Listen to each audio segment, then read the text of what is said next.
Toliau gilinkimės į tai, kas suteikia tobulą ramybę, kad tai daro Viešpats mūsų gyvenimuose.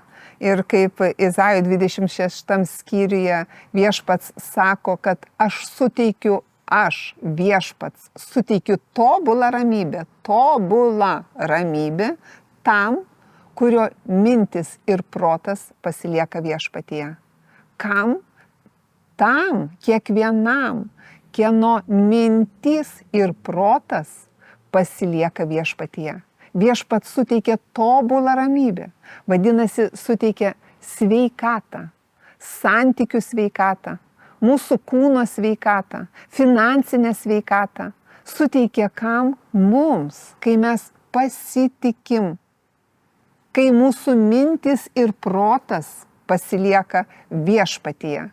Ne samprotavimuose, vadinasi, nerimo ir abejonės toj vietoj mano mintise nėra. Nes Dievas sako, aš suteikiu tobulą ramybę tam, kieno mintis ir protas pasilieka Viešpatyje. Vadinasi, aš turiu pasilikti.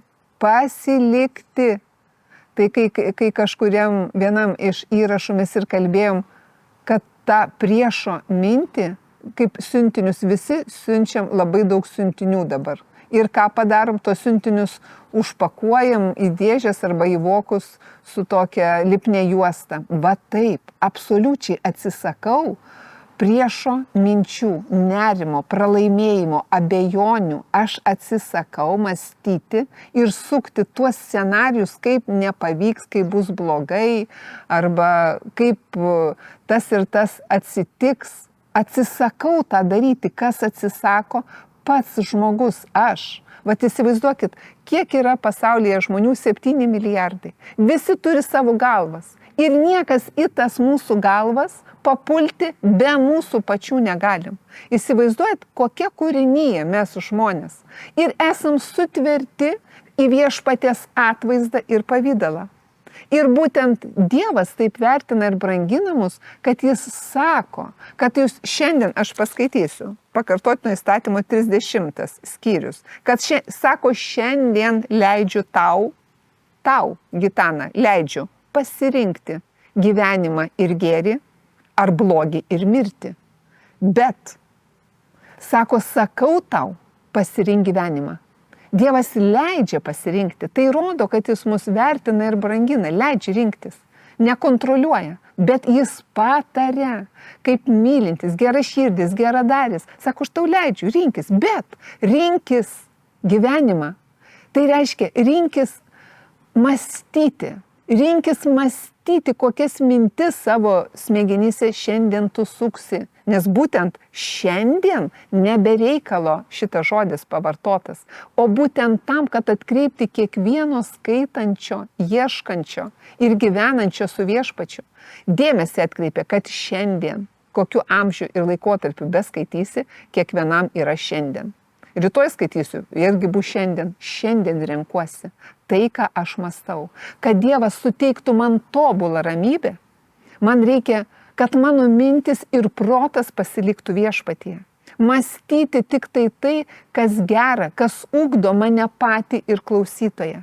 Ir žinot, tai yra pasirinkimas mano pačio iš suvokimo, kaip vertinu ir branginu aš Viešpatį. O kur tas Viešpats gali kitam kilti klausimas, kur tą Viešpatį man rasti? Tai vat įsivaizduoti kaip iš kokių fantastinių filmų, kad jis yra nematomas.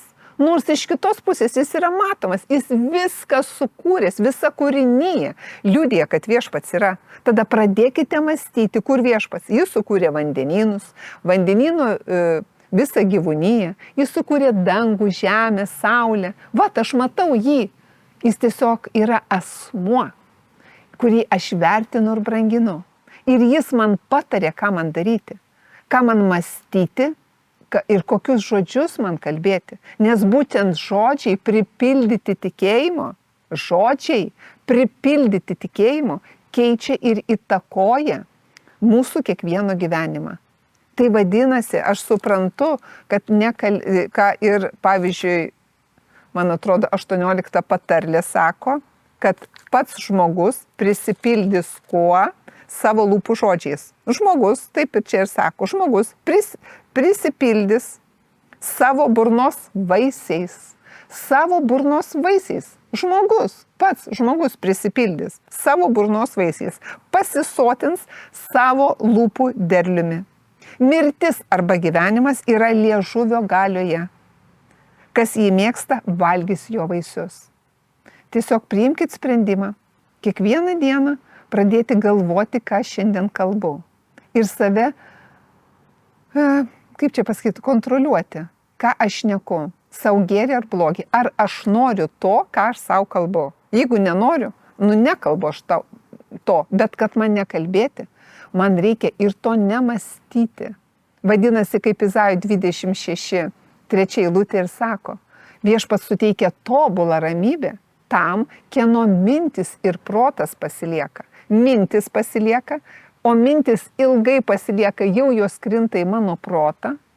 Aš vadinasi tuo tikiu ir vadinasi tuo kalbu. Čia yra toks principas.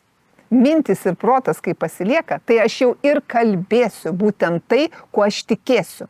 O tikėjimas užtikrina tai, kuo viliuosi ir parodo tai, ko nematau. Tikėjimas, mano pačio tikėjimas, užtikrina, įsiklausykit žodis vėl, užtikrina, garantuoja tai, kuo viliuosi. Tai vadinasi, tai, ko šiandien laukiu, užtikrina. Tai, ką šiandien laukiu, apie tai, ką šiandien mąstau savo mintise ir prote, tai užtikrina. Nes tai yra užtikrinta viltis ir parodo tai, ko nematau. Ir tai yra tikėjimas, tai yra taip stipru ir niekas kitas už mus to nepadarys. Todėl tas ir yra, kad mes, žmonės, renkamės. Už tai rinkimės gyvenimą.